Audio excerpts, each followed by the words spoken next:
পাতা এমন পাওয়ারফুল, কোনো ব্যক্তি যদি এই পাতা গায়ে মাখে তার অ্যালার্জি চুলকানি দূরে চলে যাবে।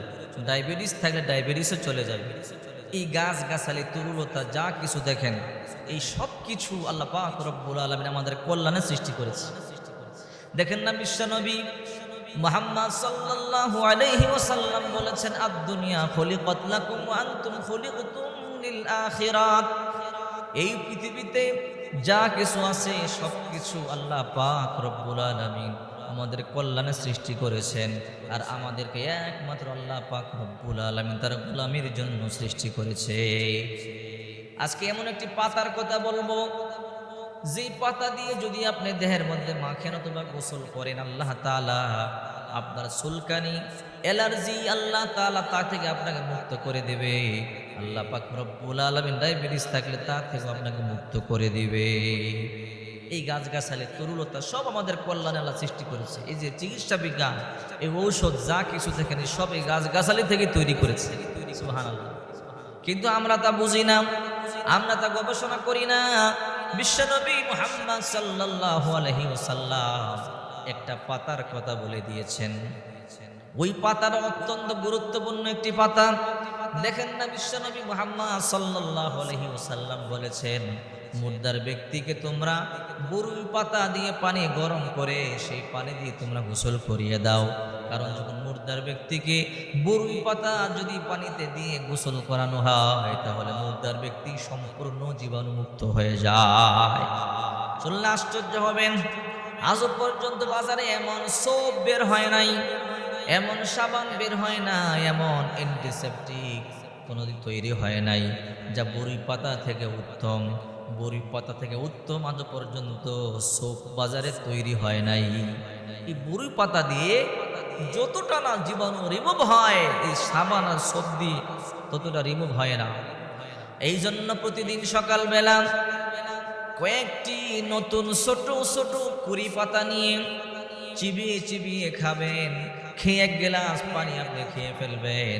7 দিন পর্যন্ত খেতে পারলে আপনার ডায়াবেটিস চলে যাবে, চুলকানি কমে যাবে, অ্যালার্জি দূরে সরে যাবে।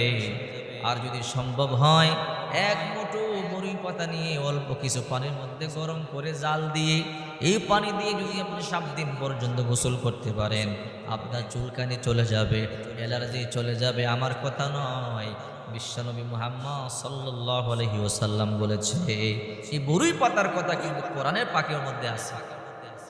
এই বরুই গাছ সম্পর্কে আল্লাহ পাক রব্বুল আলামিন বলেন, ইনদা সিদরাতিল মুনতাহা ইনদাহা জান্নাতুল মাওয়া। সিদরাতুল মানে বরুই গাছ, মুনতাহা মানে শেষ সীমানা, পৃথিবীর শেষ সীমানা। 7 আসমানের উপর একটা জায়গা আছে, শেষ সীমানা, সেখানে একটা বরুই গাছ আছে। সুবহানাল্লাহ, বরুই গাছ। আচ্ছা বলেন তো, বরুই গাছ আল্লাহ সেখানে রাখছেন কেন? এর মধ্যে কল্যাণ না থাকলে কি আল্লাহ রাখছে? অবশ্যই তার মধ্যে কল্যাণ আছে। আর সেখানে আল্লাহ তাআলা জান্নাত বানিয়ে রেখেছেন।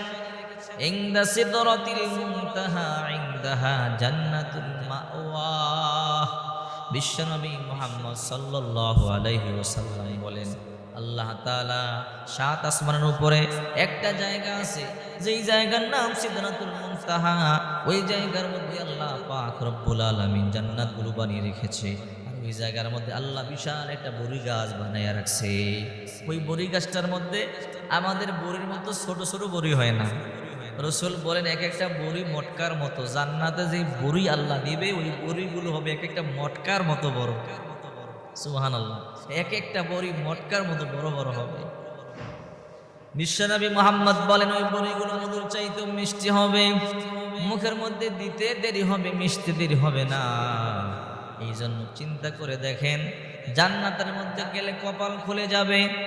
এই জন্য বলি, লম্বা আলোচনা করতে চাই না, আলোচনা লম্বা করতে চাই না, আমি আলোচনা খাটো করে দিব, ধৈর্য সহকারে শুনতে হবে। যাদের অ্যালার্জি আছে, চুলকানি আছে, প্রতিদিন সকালবেলা এক মুঠো বরুই পাতা নিয়ে পানিতে দিয়ে গরম করে ওই পানি দিয়ে আপনি গোসল করবেন। 7 দিন পর্যন্ত আপনি গোসল করেন, পরিবর্তন লক্ষ্য করবেন।